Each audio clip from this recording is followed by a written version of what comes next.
Do you ever feel like you're constantly stressed or frustrated by the behavior of other people? Like they get under your skin and you really want to change the way they're acting or get them to do the stuff that they're supposed to do? Well, I get it, but the problem is when we try to control other people or try too hard to control the situations in life or our environment in life, it can lead to a lot more stress in our lives and create a lot of relational problems. And you may not realize how much this is impacting your life, impacting your joy and happiness and peace in life.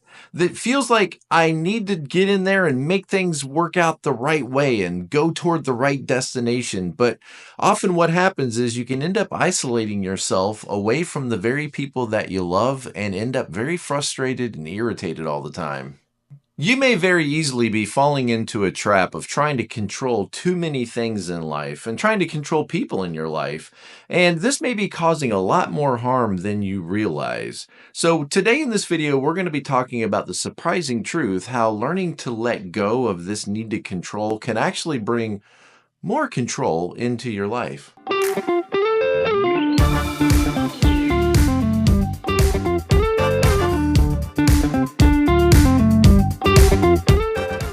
Hey guys, welcome back to the video. My name is Tom, and this is a place, an oasis in the desert of angry frustration. This is a place of happiness, positivity, joy, and also hopefully to move you to more successful life, a more fulfilled life, and more positive relationships in your life. So this video, we're going to talk about how being a controlling person, and you may not think of yourself as a controlling person, but I wonder what the people around you would say about you.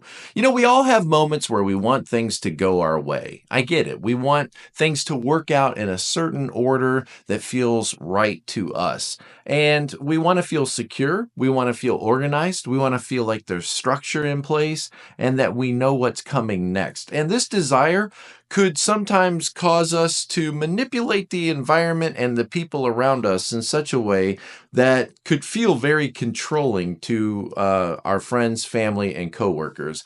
But what if I told you that being overly controlling isn't just about being bossy? It may be standing in the way of your own happiness and peace in life. You want to be a happy person. You want to have peace in your life.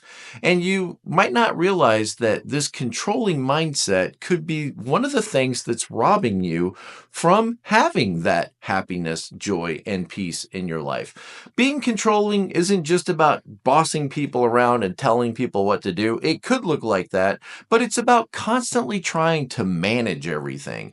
And realize management is good. It's just some things aren't yours to manage.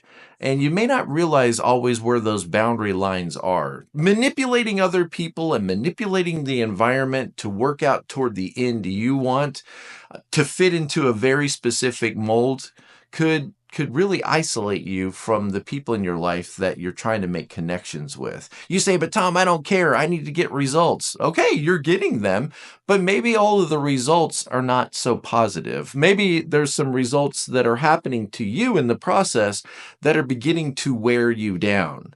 So when life or people in your life don't cooperate with your ideas or cooperate with your instructions, what happens next? What happens then? The stress can be overwhelming. Okay, the first point that I want to make is that when you focus on controlling other people and getting them to do what you want them to do and to behave the way you want them to behave all the time, it is going to be very stressful. Think of it like this. There's already enough stress in life in your to-do list with all the stuff that you have to do, all of the things coming at you that you have to manage and trying to manage all of that. There's a lot of stress in that. Well, now you've added the extra stress or you've doubled up on your stress because now you're really trying to look after others and manage them and move them in the directions you want them to go. So you've at least doubled your stress load. And that's going to take a toll on you. The burden of making sure that other people do what I want them to do, or the burden of making sure that other people behave in the way that I want them to behave. That's a lot to manage, and honestly, it's impossible. No matter how hard you try, you can't make people act or think exactly the way you want them to. So, what if you could let this go a little bit? What if you could stretch here a little bit and relax some of this micromanaging, controlling focus of your attention? People aren't blank slates that you can just mold into whatever you want. They're individuals with their own thoughts, their own preferences, their own ideas, and their own agendas. And when we assume that we know better always than what they know, and we try to control people and move them to our agenda, it's going to lead to a lot of frustration in their lives and in our life. And if you are able to do this, if you've surrounded yourself with people that will constantly defer their agenda to yours, and now you feel like you have great workers because these workers finally do everything that they're told to do, it just means that you've surrounded yourself with people who aren't creative, who aren't independent thinkers, and who are willing to be led like sheep. And those might not be your most productive people to surround yourself with. Don't you want some people that have some ideas? Don't you want some people that are willing to push back a little bit when they're confronted? Don't you want some people around you and on your team that are able to think outside the box and they don't have to just follow someone else's instructions all the time? But see, if you're a controlling person, you've kind of surrounded yourself with a certain kind of people, because free thinkers, they get kicked off the team. You don't want those people around you, and it shows. So deep down, controlling behavior stems from an inability for you to respect other people for who they are. Ouch. And you want them to be an image of what you think they should be, but they'll never really be this. And this creates a constant tension between you and your environment. Now, the second point I want to bring up is the negative cycle that happens when you try to control things too much, okay? When you micromanage and try to control things. The more you try to control someone, often the stronger they will resist that control, because people, by and large, don't really want to be controlled. And your real productive workers really don't want to be controlled. So they get more frustrated and stressed, and then you get more frustrated and stressed. And this often ends in like a standoff. It's a vicious cycle. When you focus on what others aren't doing right, you become more critical, and you start resenting them. And guess what? They start resenting you. No one likes to feel controlled, and no one likes to feel like they're being manipulated or that they're being watched all the time and somebody's about to pounce on them. This creates an adversarial relationship between you and other people. So the damage doesn't stop there. Your own emotional and mental health begins to suffer. When people don't do what I want them to do and they don't do it the way I want them to do, you get more frustrated, you get more stressed, you get more anxious, you get more bothered. And this leads to all kinds of unnecessary stress of, why won't people do what they should do? Why won't just people do what I want them to do? So now you become more angry, they become more resentful, and this is not creating a healthy influence kind of leadership. This is creating a standoff. And this is about being rigid in your thinking and not being fluid in your thinking and not allowing people to have any kind of freedom of expression. So everyone has to fit around your expectations. And you feel like that's going to move everything forward, but the result is just often exhaustion, frustration, and burnout. And the third thing I want to bring up is letting go of control actually changes everything for the better. Now, I'm not saying that you can't lead people and you can't manage people. Don't go too far with this. We're just saying when you try to control everything and micromanage everything, it leads to a lot of stress, and letting go of that can change everything. So understand that people will never do exactly what you want them to do. They'll never think exactly, and everybody has a right to their own perspective, and they have their own gifts, their own strengths, and their own tendencies, and that's okay. It's okay. In fact, it's the norm, and it should be understood as the norm. When you can let go a little bit of your expectations that people are going to just obey immediately at every idea that you give them, when you can relax those expectations and have a little bit more realistic expectations, then you start to let a lot of stress go. And the irony is, when you can do that, you'll actually probably gain more influence with your team or with the people in your life when you stop trying to control them and try to understand them and try to work with them and with their ideas. You'll probably actually gain more influence in their life because nobody wants to be controlled. So people naturally respond better to those who respect them. That makes sense.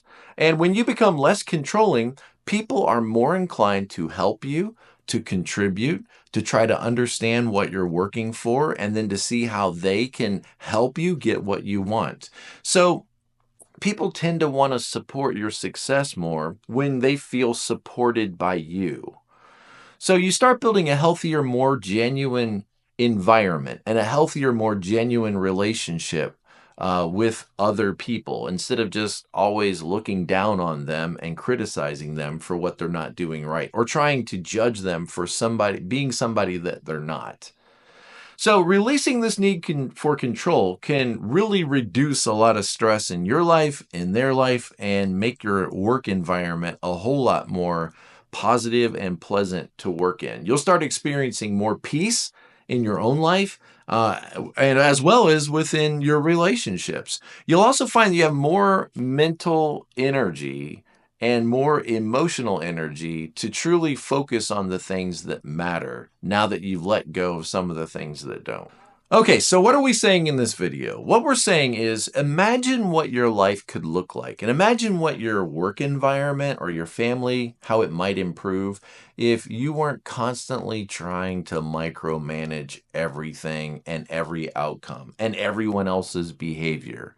So what if you could relax this a little bit? Can you feel the stress beginning to fall away? But you might feel very anxious. Like if I don't force all of this to go in the right direction, well, let me ask you that. Like, what is really the right direction? When you can start to trust that things are going to work out, even if they don't always go according to my plan, when you can start to believe that a little bit, you start to reduce your frustration and increase your acceptance in life.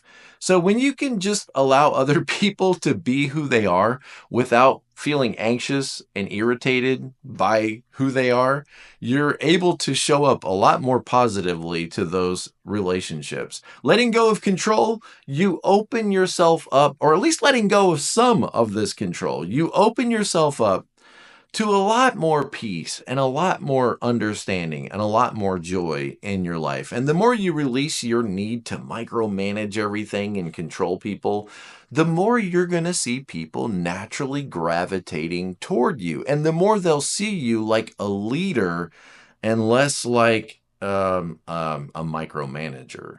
So people respect those who give them space and trust them to be themselves. It doesn't mean you can't deal with problems, but it doesn't mean that everything all the time is a problem. You're better able to evaluate what are real problems that need to be dealt with and what are just preferences that you can ignore. So the truth is, your life becomes a lot more peaceful and fulfilling when you can stop trying to control every detail about everything in your life and trust that things will work out. They may not go according to your plan, but everything's moving forward. So one of the keys to a less stress-filled life, more happiness, more peace, and more enjoyment and acceptance and understanding in life is to let go of your need to control everything all the time. Stop holding on to those unrealistic expectations. As long as you hold on to those expectations, you're just going to feel frustration and resentment all the time about how other people should act, about how other people should behave, and embrace the reality that people are who they are and they want to be led and they want to be encouraged. They just don't want to be controlled. You don't want to be controlled. In fact, some of the most controlling people resist control from others. Of course, because nobody wants that. The less you try to control, the more peace and happiness and joy you will experience, and the more open you will be to life as it is. So ask yourself, what could I let go of? Where could I begin to trust that God's in control and that my team is going to support me? Where can I begin to trust others and respect differences and allow people to be who they are? Start there. How can I lead rather than push? Leading is not the same as pushing people, and controlling them feels like pushing. So, if this video was helpful or encouraging to you and kind of called you back to what you already know, please like the video, make comments, subscribe to the channel. If you want to work together, check out my coaching programs. And also check out this video that might encourage and continue your move toward positivity and toward acceptance in life, and this playlist that I think will be helpful to you. And as always, be present to life. I'll see you guys next time.